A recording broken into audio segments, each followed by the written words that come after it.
The stars outside the bridge windows looked like scattered diamonds on black cloth.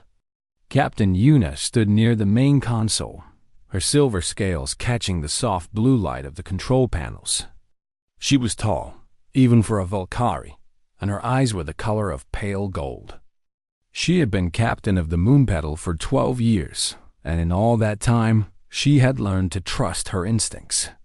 Right now, her instincts were screaming. "Captain," said her communications officer, a young Valkyrie named Dory. His voice was shaking. "We have incoming ships. 3 of them. They just dropped out of hyperspace."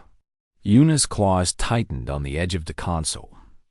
"Identify them." Dory's fingers moved across his panel. The color drained from his face. "Bloodfang Syndicate." "It's the Bloodfang Syndicate, Captain." A cold silence fell over the bridge. Every crew member knew that name. The Bloodfang Syndicate was one of the most violent pirate groups in the Outer Rim. Their leader, a brutal creature named Roth, was famous for leaving no survivors. He took what he wanted and killed everyone else. Yuna looked at the cargo manifest on her screen. Luxury goods, rare metals, medical supplies, everything the pirates would want. The Moonpetal was a trade ship, not a warship. They had no weapons, no shields strong enough to stop a plasma cannon. "They're hailing us," Dury said. "Put it through." The main screen flickered and a face appeared. Roth was a Crixian, a species known for their gray skin and 4 arms. His face was covered in scars, and his small black eyes held no warmth. He smiled, showing rows of sharp teeth. "Good morning, little trade ship," Roth said. His voice was like rocks grinding together. "I am Captain Roth of the Bloodfang Syndicate. You will power down your engines and prepare for boarding. If you cooperate, I might let some of you live. If you don't, I will kill every single one of you and take your cargo anyway. You have 5 minutes to decide." The screen went dark. Yuna closed her eyes. She thought of her crew. 23 souls on board. Engineers, pilots, medical staff, cargo handlers. Good people. Innocent people. She could not let them die. But she could not fight either. The Moonpetal was built for speed and efficiency, not combat. Against 3 armed pirate ships, they would last maybe 30 seconds. "Captain," said a quiet voice behind her. "Would you like me to handle this?" Yuna turned around. Taiho stood in the doorway of the bridge.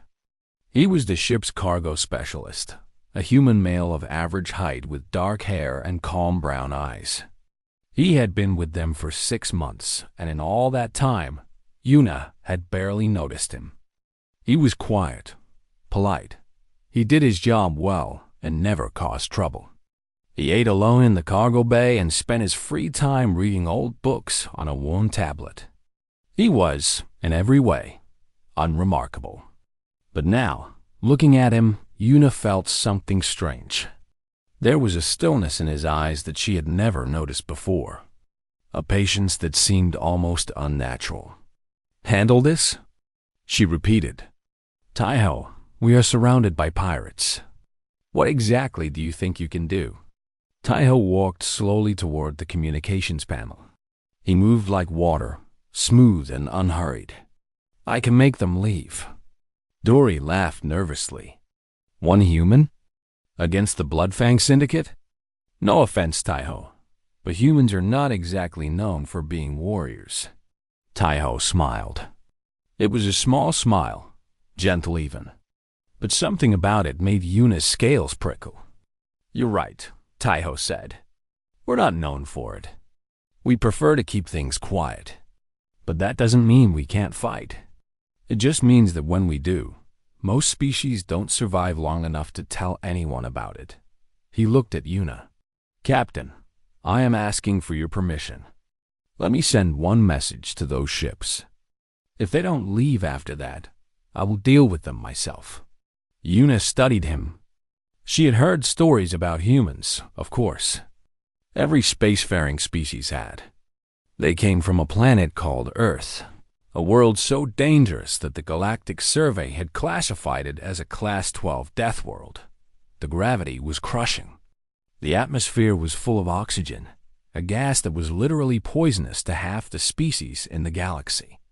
The planet was covered in predators, diseases, natural disasters, and extreme temperatures. And humans had not just survived there. They had conquered it. They had spread across their world, killed anything that threatened them, and then reached for the stars. But Tai-Ho? He was just a cargo handler. Quiet, soft-spoken. He had never shown any sign of violence. Then again, Yuna thought perhaps that was the point. "Send your message," she said. Tai-Ho nodded. He pressed a button on the communications panel and spoke in a clear, calm voice. "Dear pirates, this is a message for Captain Roth and the Bloodfang Syndicate. My name is Tai-Ho. I am human. I am currently on board this vessel. For your own safety, I strongly suggest that you turn your ships around and leave this area immediately. If you choose to board us, I will be forced to take action. And I promise you, none of you will enjoy what happens next. This is your only warning. You have 3 minutes to leave." He released the button and stepped back. Silence filled the bridge. Every Valkyrie crew member was staring at him like he had gone insane. Then the pirates responded. Laughter. Loud, mocking laughter filled the bridge speakers. Roth's voice came through, dripping with amusement. "A human? One little human is supposed to scare us? Oh, this is wonderful.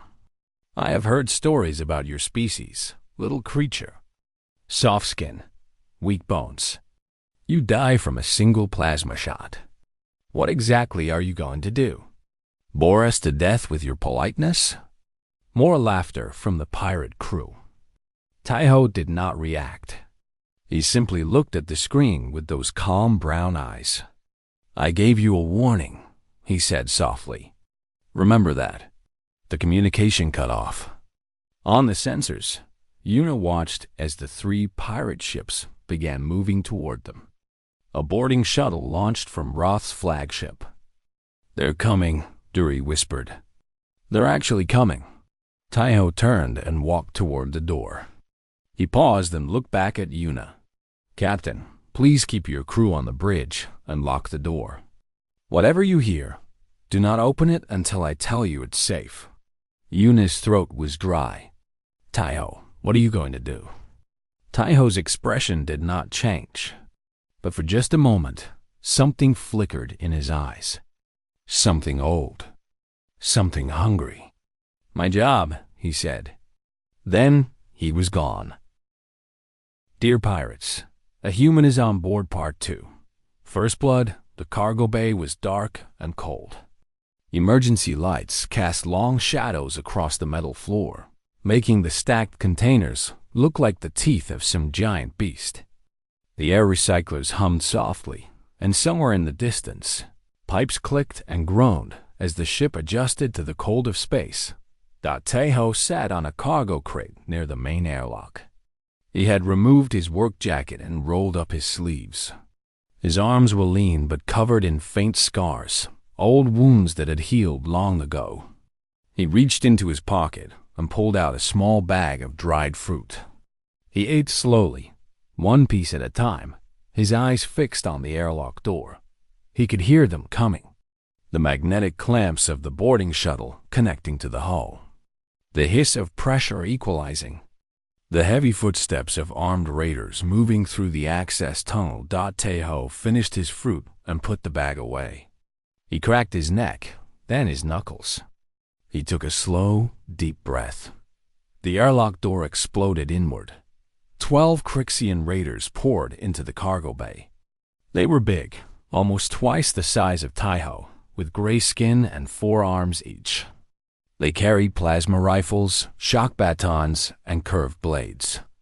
Their leader, a massive creature named Brock, had a metal plate bolted to his skull where he had survived a headshot years ago. He was Roth's most trusted enforcer. Known for his cruelty and his love of violence, Brock scanned the cargo bay and froze. When he saw Tahoe, the human was just sitting there, alone, unarmed, eating dried fruit. "This is it," Brock said. He looked at his men and laughed. "This is the human who threatened us? One soft little creature?" Tahoe swallowed the last piece of fruit and wiped his hands on his pants. "I gave you a warning," he said calmly. "You didn't listen." Brock raised his plasma rifle and pointed it at Tahoe's head. "One human against 12 of us? You're dead, fleshling. Any last words?" Tahoe stood up slowly. He was shorter than every single raider in the room. He had no weapons, no armor, nothing but his bare hands and a calm expression. "Just one," Tahoe said. "Run." Brock pulled the trigger. The plasma bolt screamed toward Tahoe's head. But Tahoe was already moving. He dropped low, and the bolt passed through the air where his skull had been a heartbeat before. He came up fast, inside Brock's guard, and drove his elbow into the soft tissue under the Crixian's jaw. Brock's head snapped back. Before he could recover, Tahoe grabbed the plasma rifle and twisted it out of his grip. He didn't shoot.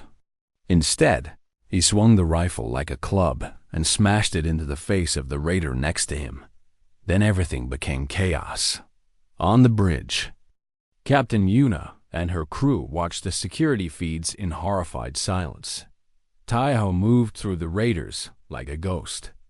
He was faster than anything they had ever seen.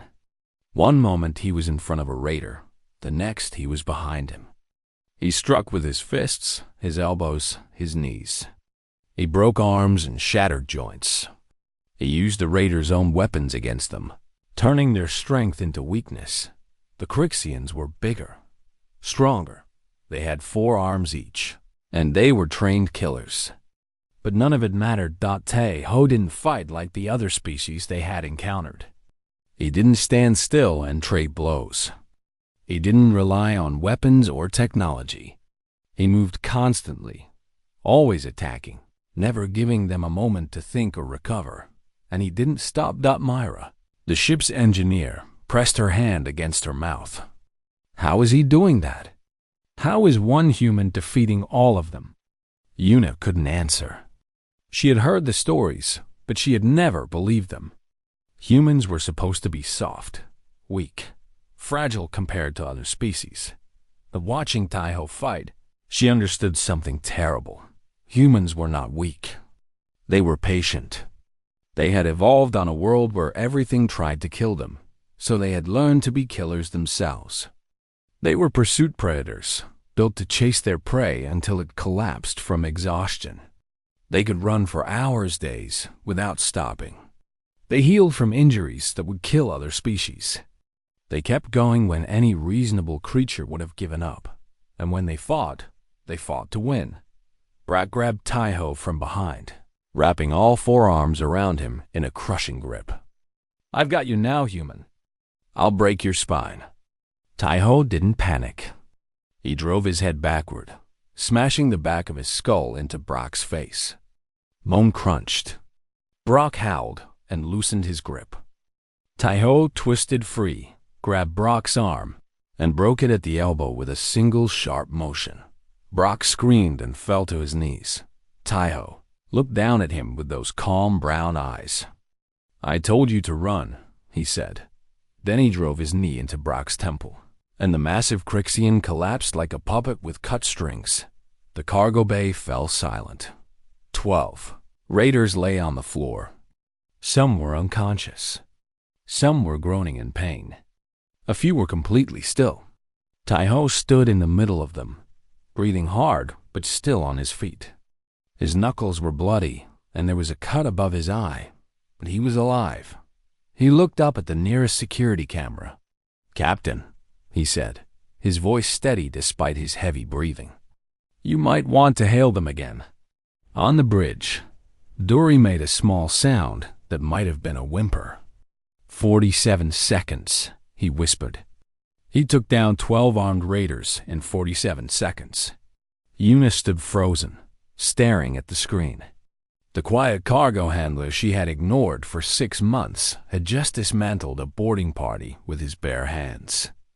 He had moved like nothing she had ever seen, fought with a violence that seemed almost artistic, and he was asking her to make a phone call. She pressed the communication button with shaking claws. "Captain Roth," she said, "this is the Moonpetal. Your boarding party has been neutralized. All 12 of them, by one human. I strongly suggest you listen to his warning now." There was a long pause. Then Roth's voice came through, cold with fury. "Impossible. You're lying." Taiho's voice cut through the channel. He had picked up a communicator from one of the fallen raiders. "I'm not lying, Captain Roth. Your men are alive, mostly. I don't kill unless I have to. But if you send more people onto this ship, I won't be so gentle. This is your second warning. There won't be a third." Another pause. Yuna could almost feel Roth's rage through the speakers. "You think you've won, human? You've only made this personal. I'm going to burn that ship to ashes and drag your corpse behind my flagship. Prepare to die." The communication cut off on the sensors. Yuna watched as the pirate ships began powering up their weapons. Taiho's voice came through the bridge speakers, calm and almost amused.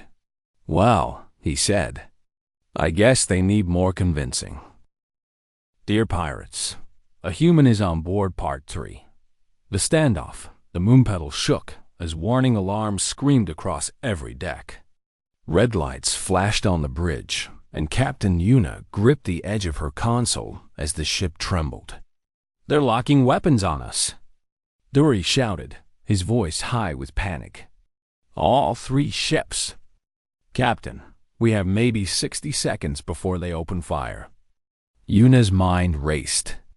The Moonpetal had no weapons. Their shields could maybe absorb 1 or 2 hits from the pirate cannons, but after that, they would be torn apart. 23 souls. Her responsibility. Her crew.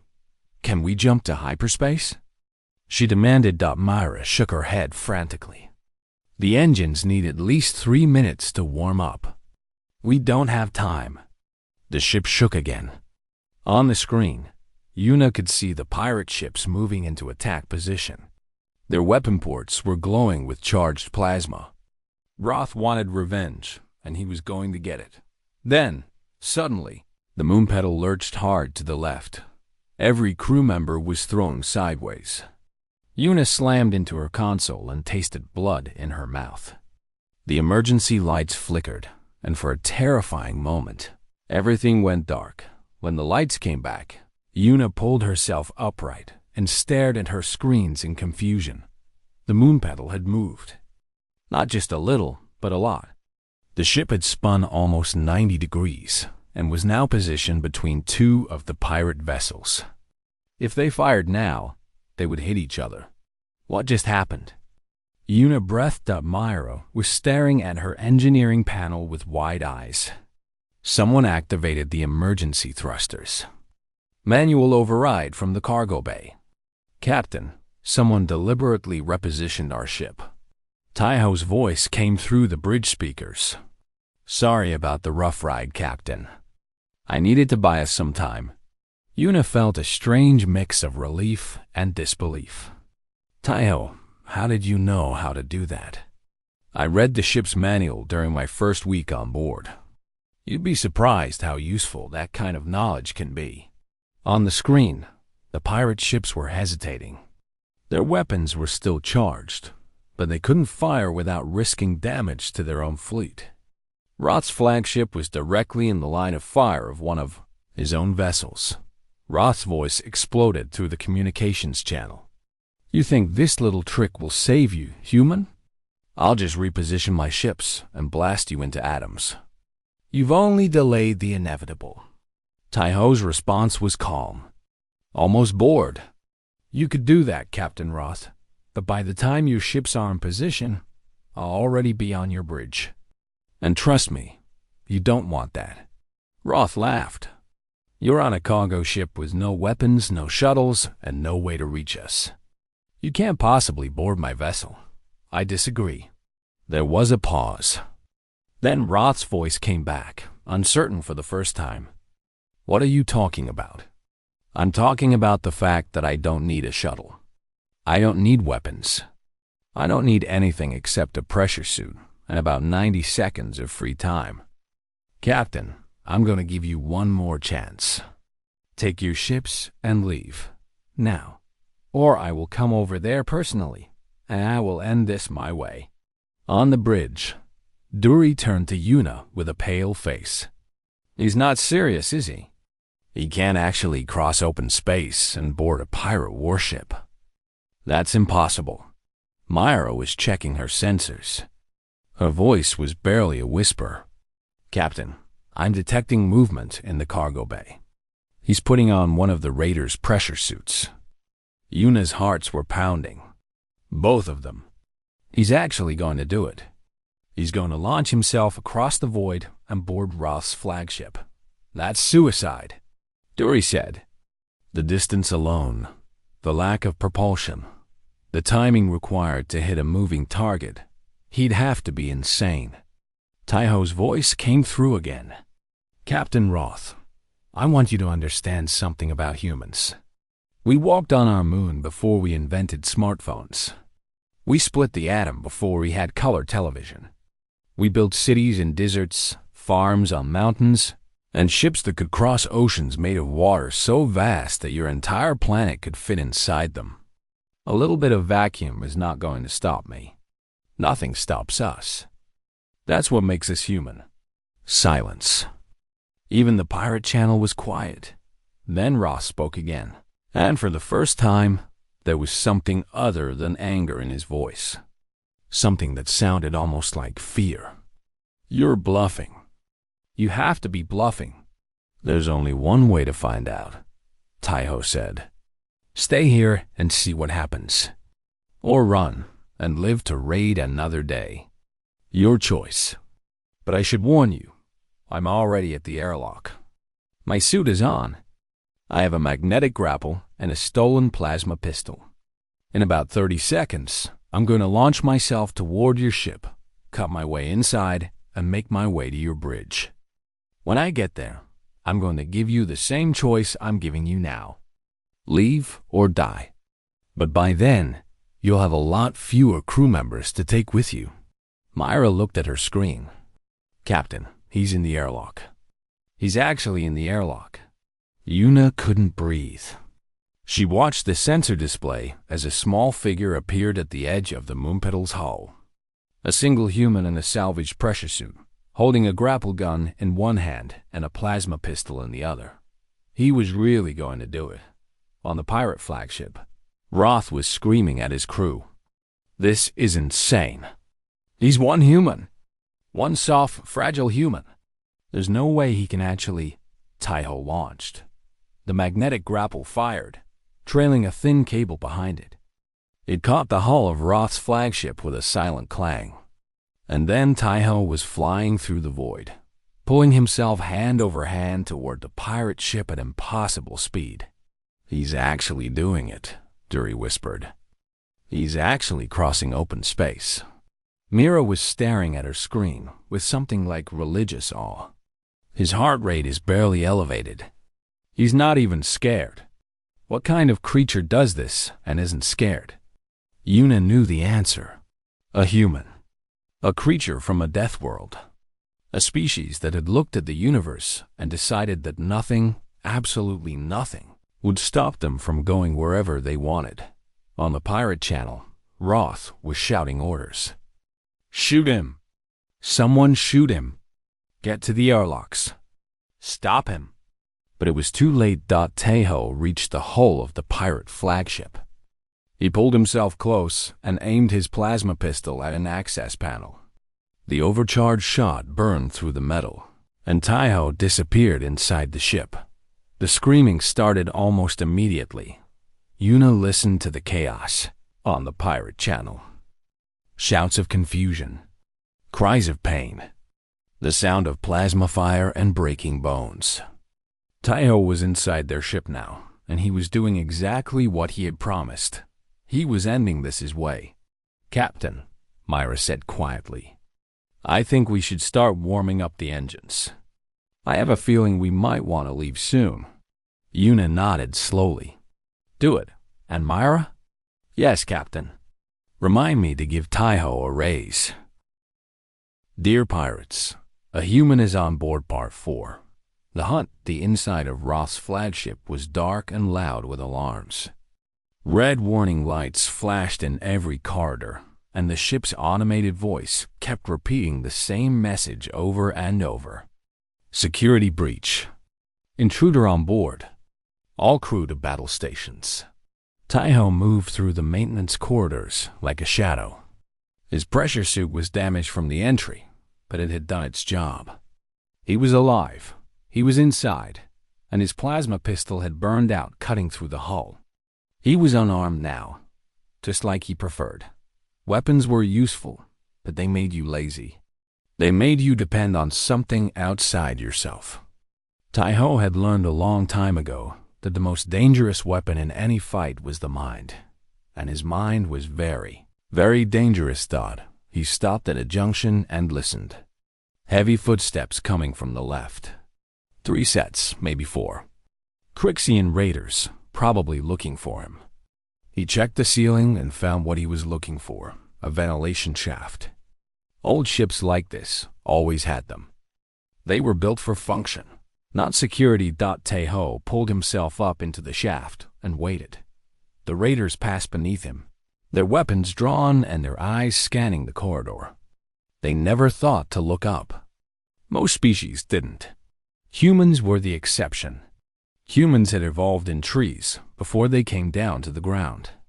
They had learned to climb before they learned to run. Looking up was in their blood. When the raiders were past, Taiho dropped down silently behind them. He grabbed the last one in the group and pulled him into a side corridor before the others noticed. A quick strike to the throat, another to the temple, and the raider was unconscious. Taiho took his shock baton and moved on. 3 more raiders found him near the engine room. He let them see him, let them raise their weapons. Then he hit the lights. The corridor went dark. The raiders panicked. They fired blindly, their plasma bolts lighting up the darkness in flashes of blue and white. Taiho moved between the shots, using the brief moments of light to locate his targets.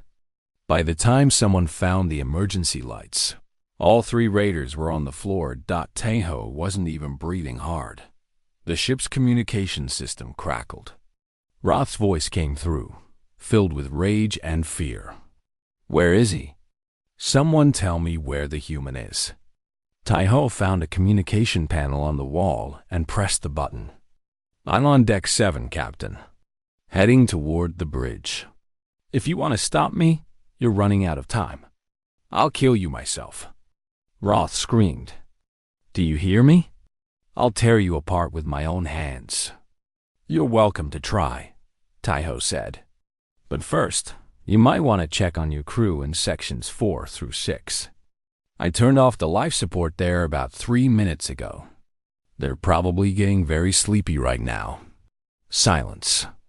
Then, distantly, Taiho heard Roth screaming orders to restore life support. It was a lie, of course. Taiho hadn't touched the life support systems. But Roth didn't know that. Fear was a weapon too, and Taiho knew how to use it.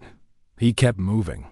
On the bridge of the Moonpetal, Captain Una and her crew listened to the chaos unfolding on the pirate flagship. The communications channel was still open, and they could hear everything. Raiders shouting in confusion. Officers giving contradictory orders. The sounds of fighting and screaming from different parts of the ship. And through it all, silence from Taiho. He wasn't bragging. He wasn't threatening. He was just working methodically and efficiently, taking apart the pirate crew 1 group at a time. "The other 2 ships are moving," Dury reported. "They're trying to get into position to fire on us." Una shook her head. "They won't. Look at their flight paths. They're not moving to attack. They're moving to flee." Story checked his screen. She was right. The two escort ships were breaking formation, their engines warming up for a hyperspace jump. The other captains are abandoning Roth, Myra said. They're leaving him alone with that human. Would you stay? Una asked. No one answered. On the pirate flagship. Taiho reached Deck 3. He was close to the bridge now. He could feel it. The corridors here were wider and better lit. Officer territory. A group of 5 raiders was waiting for him at the main intersection. They had set up a barricade and were pointing every weapon they had at the corridor entrance. "We know you're there, human," one of them shouted. "Come out with your hands up, and we might let you live." Taiho considered his options. The barricade was solid. They had good sightlines. A frontal assault would be suicide, even for him. So he didn't use a frontal assault. He found an access panel in the floor and dropped into the deck below. He moved through the crew quarters, found a ladder, and climbed up behind the barricade. When he emerged, he was directly behind the 5 raiders. They never saw him coming. The fight was brutal and short. Taiho used their own weapons against them, grabbing plasma rifles and using them as clubs. He broke bones with precise strikes. He used one raider as a shield against another's attack. He moved like water, like wind, like something that couldn't be stopped or contained. When it was over, he stepped over the unconscious bodies and walked toward the bridge. The door was locked. Heavy metal, designed to withstand a siege. Taiho looked at it for a moment. Then he found the environmental control panel next to the door and started typing. On the other side, Roth watched his security feed with growing terror. The human was just standing there, working on the control panel. What was he doing? The answer came seconds later. The artificial gravity on the bridge shut off. Roth and his remaining crew floated up from the floor, spinning helplessly in zero gravity. Their weapons drifted away from them. One officer slammed into the ceiling and cried out in pain. Then the door opened. Taiho walked in, his magnetic boots keeping him anchored to the floor. He moved through the floating pirates like they were nothing, pushing them aside, grabbing their weapons and tossing them away. One by one, he worked his way across the bridge. Roth tried to fight. He grabbed a shock baton and swung wildly at Taiho's head. But he was floating, off balance, with nothing to push against.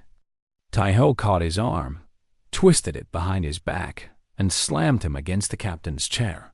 "I warned you," Taiho said. His voice was calm, almost gentle. "I told you to leave. You didn't listen." Roth's forearms flailed uselessly. "What are you?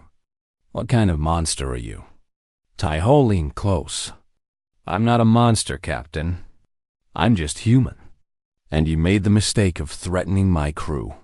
He reached over and activated the ship's communication system. "Attention, all pirates on this vessel.